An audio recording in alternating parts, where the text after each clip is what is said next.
Assalamualaikum warahmatullahi wabarakatuh. Selamat datang di channel Kiai Indonesia. Hari ini kita akan menyelami kisah nan agung, sebuah kisah penciptaan manusia pertama, Nabi Adam alaihissalam. Sebuah cerita yang membentang dari tanah liat hingga langit, dari kesalahan hingga pengampunan, dan dari surga hingga ke bumi. Siapkan hati, rilekskan pikiran, dan biarkan setiap kata menuntun kita kepada hikmah tak terhingga. Ketika kita bicara tentang Nabi Adam, kita bukan sekedar menelusuri sejarah. Kita menelusuri sisi terdalam makna penciptaan. Mengapa kita ada, bagaimana cara kita memaknai setiap kesalahan, dan bagaimana kita bangkit melalui rahmat Tuhan. Mari kita mulai perjalanan ini bersama dengan niat tulus, mencari pelajaran, melembutkan jiwa, dan memperteguh keimanan. Allah Subhanahu wa Ta'ala berfirman dalam Al-Quran surat Shad ayat 71 hingga 72. Di situ dijelaskan bahwa ketika Tuhanmu berfirman kepada para malaikat, sesungguhnya Allah hendak menciptakan manusia dari tanah liat yang kurang padat. Bayangkan sebuah kumpalan tanah liat biasa. Dari sanalah ruh suci pertama ditiupkan, tidak dari emas, tidak dari perak, tetapi dari unsur yang paling sederhana. Disinilah kita belajar bahwa kemuliaan sejati bukan berasal dari materi, melainkan dari titah ilahi dan tugas suci sebagai khafilah di muka bumi. Allah memerintahkan malaikat untuk bersujud kepada Adam. Semua malaikat taat kecuali satu makhluk, yaitu iblis. Dengan sombong ia berkata, "Aku lebih baik darinya, engkau ciptakan aku dari api dan dia dari tanah." Begitulah awal tragedi kesombongan, bahwa manusia atau makhluk apapun yang melupakan hakikat asalnya akan mudah terperosok dalam kebanggaan yang menyesatkan. Dalam momen penciptaan ini, kita juga menyaksikan kasih sayang Allah. Ruhnya yang agung ditiupkan. Allah menamai dan mengajarkan kepada Adam segala nama.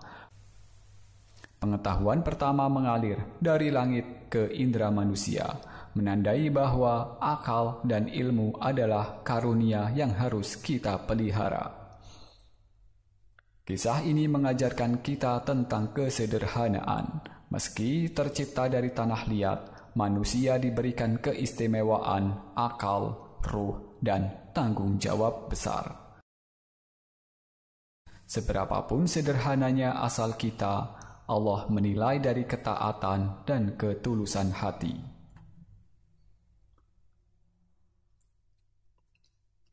Kita diajak menyadari posisi kita sebagai makhluk terhormat, tetapi juga makhluk yang lemah. Saat iblis membangkang, ia mengira lebih tinggi. Namun Allah menegaskan bahwa puncak kemuliaan ada pada hamba yang taat. Pernahkah kita merasa paling tahu atau paling benar lalu menolak masukan orang lain? Ini pertanda bahaya kesombongan. Allah mengajarkan nama-nama segala sesuatu kepada Nabi Adam. Artinya, manusia diberi amanah untuk belajar, menamai dan menjaga ciptaannya. Dalam kehidupan sehari-hari, setiap kali kita menimba ilmu, mempelajari skill yang baru, kita sedang meniti jejak Nabi Adam, hamba yang pertama kali memperoleh ilmu dari Sang Pencipta.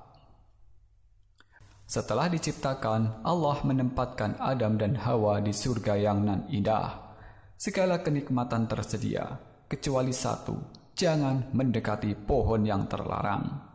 Dalam Al-Quran Surat Al-Baqarah ayat 35, memberi peringatan yang jelas. Dan ingatlah ketika kami berfirman, "Wahai Adam, tinggallah engkau dan istrimu di dalam surga, dan makanlah dengannya sepuasnya apa yang engkau sukai. Tetapi janganlah kamu dekati pohon ini, nanti kamu termasuk orang-orang yang zalim."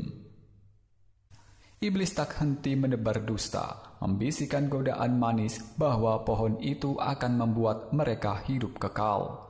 Dialog iblis dan Adam menggema, "Tidak akan binasa kamu jika memakannya." Tentu manusia rentan terlena ketika janji keabadian itu menggoda hati. Pada saat itu, Adam dan Hawa lupa satu hal. Allah menetapkan larangan bukan untuk menyiksa, tetapi untuk menguji hamba-Nya.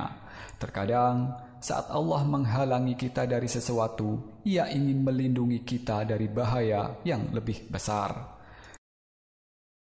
Ketika buah itu masuk ke dalam mulut, sekonyong-konyong keselarasan surga retak.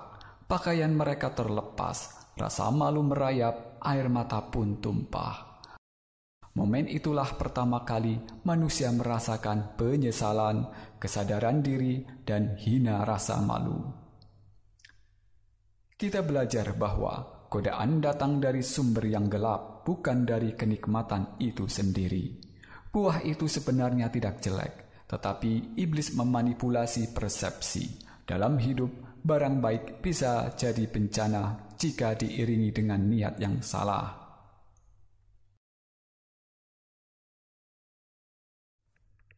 Penyesalan Adam dan Hawa adalah bentuk tanggung jawab. Mereka tak lari atau menyalahkan satu sama lain, melainkan meneteskan air mata dan mengakui segala kesalahan. Saat kita salah, saat kita di kantor, di sekolah, ataupun di rumah, apakah kita berani mengakui kalau kita salah lalu memperbaikinya? Mari kita refleksikan diri kita masing-masing. Kasih sayang Allah tetap terbuka. Meski murka, Allah Maha Penerima Taubat. Dalam Al-Quran Surat Al-Baqarah ayat 37 menyebutkan, Adam menerima beberapa kalimat dari Tuhannya, lalu Allah menerima taubatnya. Kata-kata itu menjadi jembatan ampunan. Allah mengajarkan doa dan zikir untuk kita yang tersesat, agar kita kembali kepadanya. Dalam firman-Nya, turunlah kamu berdua. Di sini bukan sebagai hukuman semata, melainkan sebagai tugas yang mulia. Bumi yang tadinya kosong, kini menjadi ladang amal dan ujian. Adam dan Hawa dipertemukan kembali di suatu padang yang hijau. Tidak ada istana surga, hanya bumi yang luas, penuh tantangan dan penuh keberkahan. Mereka belajar menanam benih, memetik buah, menganyam daun, serta membuat pakaian untuk menutupi malu. Dalam riuhnya kehidupan yang baru, Adam terus meneteskan air mata taubat. Selama 200 tahun, beliau menangis, memohon ampun, belajar bersabar di tengah kehampaan. Ini menunjukkan bahwa proses kembali kepada Allah memerlukan kesungguhan dan waktu. Adam adalah nabi sekaligus manusia biasa. Beliau mengajari kita satu pelajaran besar, yaitu hidup itu bukan soal kesenangan semata, tetapi pengabdian dan ketekunan. Ketika kita menanam pohon, membangun rumah, atau mendirikan keluarga, semua itu merupakan sunnah fitrah yang diwariskan oleh beliau. Dari Adam dan Hawa lahirlah Habil dan Qabil, dua sosok yang mencerminkan spektrum manusia. Habil yang taat, Qabil yang membiarkan api dengki berkobar di hatinya. Ketika Allah menerima kurban Habil, Qabil tersinggung dan murka. "Kenapa pemberianku tidak diterima?" Qabil bertanya tanpa menahan dendam.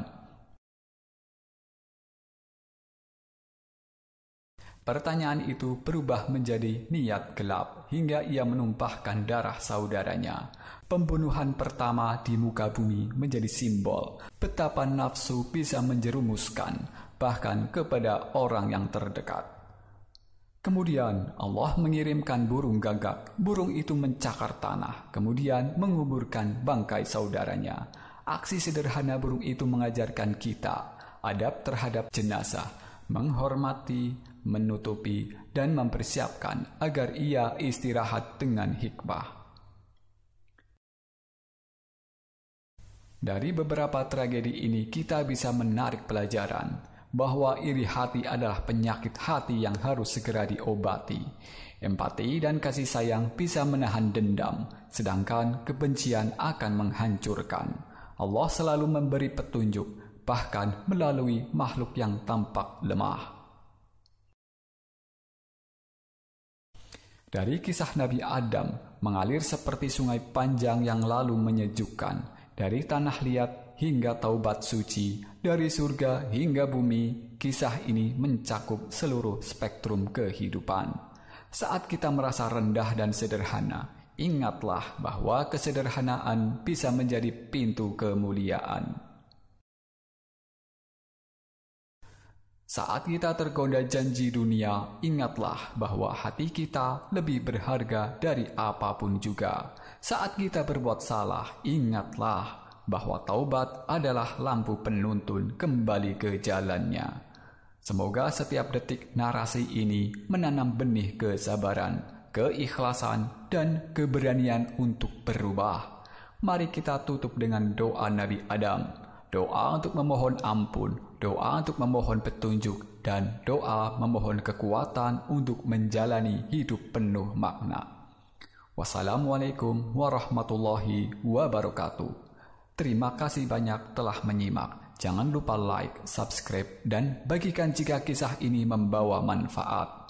Sampai jumpa di kisah para nabi selanjutnya.